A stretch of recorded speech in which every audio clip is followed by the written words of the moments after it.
Wo Loo Baate. Hello, beautiful women. Welcome to Wo Loo Baate podcast, brought to you by Woloo. Have you downloaded the Woloo app? If yes, yay! If no, what are you waiting for? Go ahead and download the app. A woman can trust her gynaec with her intimate details and intimate parts of her anatomy that are needing help, whether it's cancer screening, pap smear, contraception, or family planning, or problems due to infection, or whatever. And it's always a personal matter. Now, our guest today is a cheerful human who happens to be a gynecologist. She has 35 years of practicing in India and abroad. Currently, she is consulting at Hiranandani Hospital, Powai, and Paramount Hospital, Sakinaka. She has a special interest in educating young girls. Please welcome Dr. Padmaja Gopisetty. Hi, Doctor. Thank Thanks you. for your time. Thank you. It's such Amita. a pleasure to interview you today. And let's go ahead and ask you a few questions that will help us to understand your job and our body. Thank you so much for having me here. It's Thank a pleasure you. to be here. So Tell let's me. start with something light. Yes. Tell me what made you choose this profession? All right. So I wanted this doctor in front of my name. Okay. So I was very clear about that. And then in our time, when we did a bit well in the 12th standard, we could only have two professions. Either you would be an engineer or a doctor, right? I wanted to be a dancer. But my mother really? decided that I didn't look good enough. So she said, your marks are better and you can wear a mask all the time, so you don't have to worry about being... So that's how I wanted to be a doctor, always. Oh wow, So- that's so nice. And okay, now share us your first day of job, I guess. So this was the first day at KEM when I was starting my post-graduation. So we have this ward, the labor ward, where you are introduced to the boss for the first time. All right. So we have a team of about 7-8 of us, and I'm the junior most, 24-year-old, very young girl, all enthused, ready to plunge in and do my best. And then we're all waiting there for the boss to come in. There are about 7 or 8 women going in labor, and they're all screaming and shouting and things like that. Suddenly, one of the women is like ready to have the baby pop off. So what she does is she starts screaming and shouting, and so the nurse, the head nurse, and the 2 junior nurses are all ready to go. So my senior tells me that, why don't you go and join in? This is a good way to start. So I said, right. So I went in, and this lady jumps off the bed, stands there screaming, and then the pain is so bad that she starts sitting on the ground and then rolling on the ground. So it was difficult to watch that whole thing happen. And then she rolls under the cot. And this is true, huh? This is like absolutely a honest to God story. She goes under the cot. So we have the head nurse going underneath and the 2 sisters going in and me going underneath. You know, we have this baby tray and the delivery set. So we all go inside, deliver the baby, and the baby is put on the tray. And this is a thing at the hospitals where the first baby you deliver, you get to hold. So I'm coming backwards from under the bed. Holding the tray. Yes. So my butt is out and I'm holding the tray and I'm coming out and I stand up grinning and happy. I turn around and I see my boss standing there, wondering what I was doing underneath. So that was the first picture he had of me, all our 4 butts Quite outside. an adventure. Yes. But it was fun, we'll never forget it. Amazing. I'm so glad it was at the Big Bang. Oh Start. yes, we started with the Big Bang. So that's how our life is.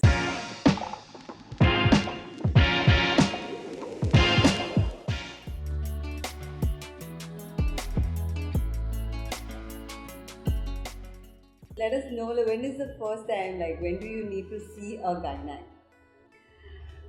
You mean when does a girl When is the right should time to see a start gynaec? visiting a The gynaec? best time for anybody to visit is in their teens. Okay. So somewhere between 13 years of age and 18, 19 years of age, that's the best time for a girl to come When and they see the start gynae. menstruating or Not before? necessarily when they start menstruating, anytime during the teenage years. See, not everybody runs to the gynae when they start menstruating. Right. You could, if you're having problems of the mother, considers it a difficult thing happening, or if they're not very, or they're confused with what is happening. So that's the time, is the best time for a girl to come in. Not just for her menses. The periods is one part of it, but also now she's changing from a girl to a young woman. So we are actually looking at her medical health, her growth, her height, her weight, and then we explain about what menstrual cycle is all about, because the girl is, a little worried. Not just a 13-year-old, even 15, 16-year-olds, you won't believe, have so much confusion about what is the normal cycle.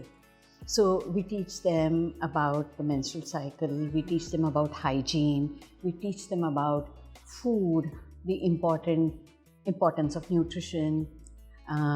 We teach them about exercise, about, and if they're older, say around 17, 18, 19, the best time to teach them about sexual education, about good touch, bad touch, because they're all in school, they're all in college.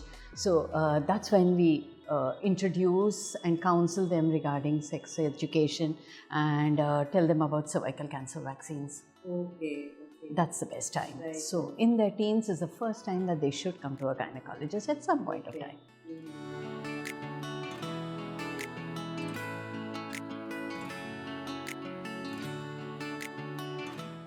So what is the hygiene wash that you suggest? Is it necessary that you need to have a specific hygiene wash, or plain water is good enough?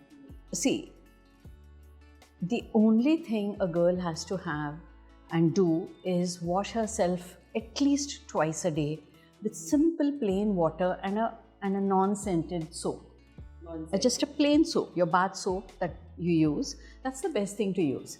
Just twice a day, but you don't need to go overboard. She doesn't need to lather it and wash it for 5 minutes and things like that. A quick wash, especially in the private parts, the groin, the hair, and if during menses, when she will do it more frequently. But otherwise, twice a day would be more than adequate to wash with soap and water. Right. The rest of the time, whenever she goes to the toilet and uses it, wash with plain water, spray herself, and tap it or wipe it dry. Don't rub it. Just sort of dab it dry. Yeah. That's a very important thing, because you see girls rushing into the washroom, washing, and then quickly wearing up their panties and going back to work. So it's wet. That dampness is the one that causes a lot of problems. Okay.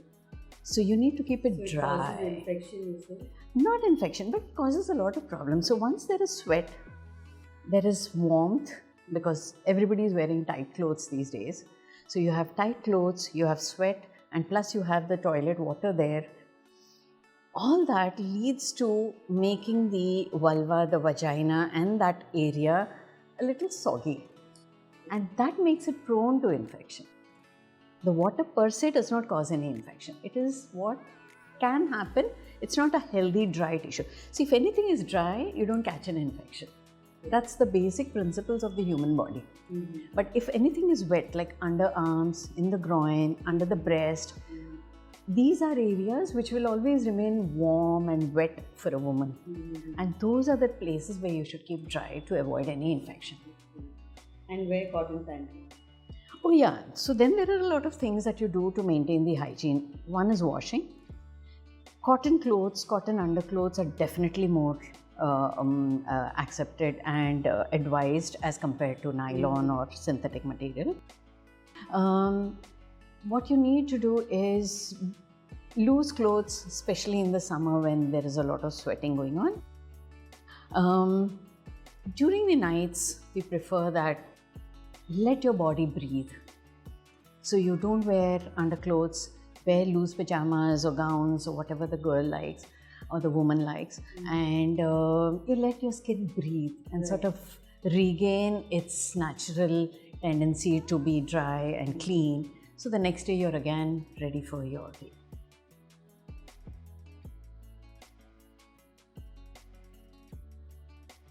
Now, for when you're menstruating, what is the best option?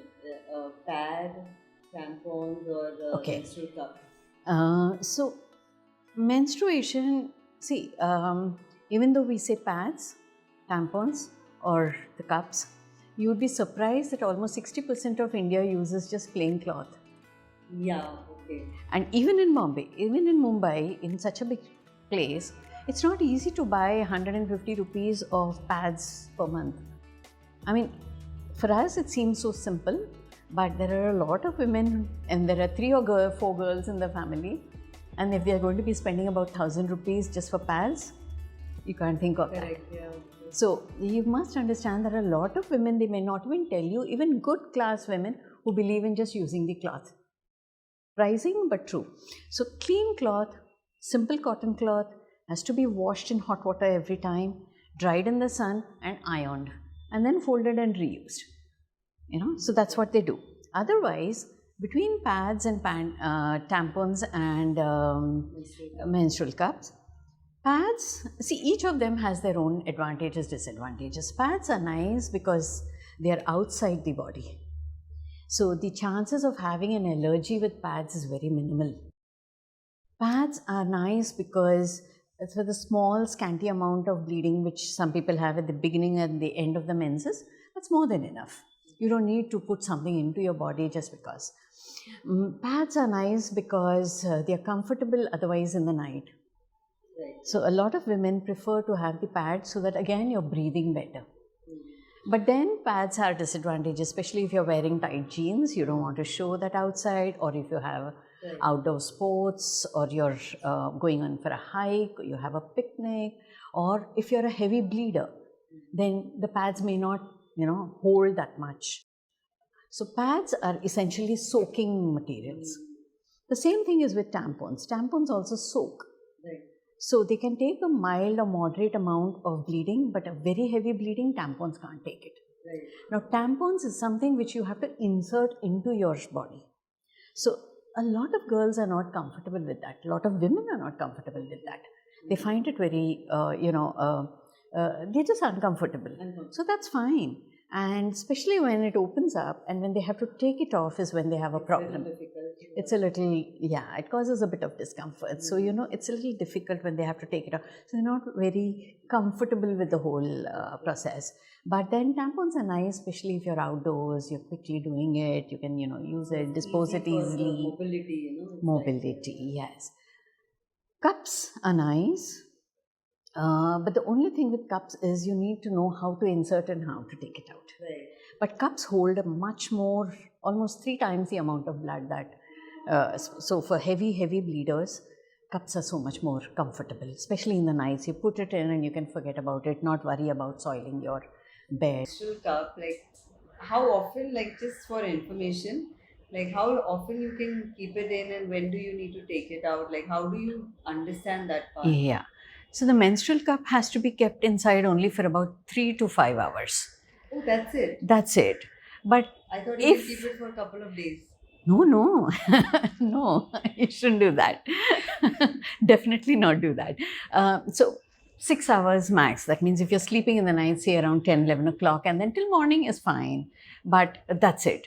Because what happens is all the blood that's connected inside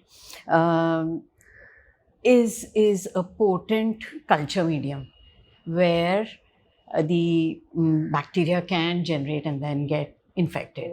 So you're not supposed to hold that back inside. So anything inside, like even a tampon inside the body holding a lot of blood, or a menstrual cup inside, it gets full and then it starts to leak or whatever. But these things have a problem called toxic shock syndrome, or TSS as it's called. It's rare, but it does happen.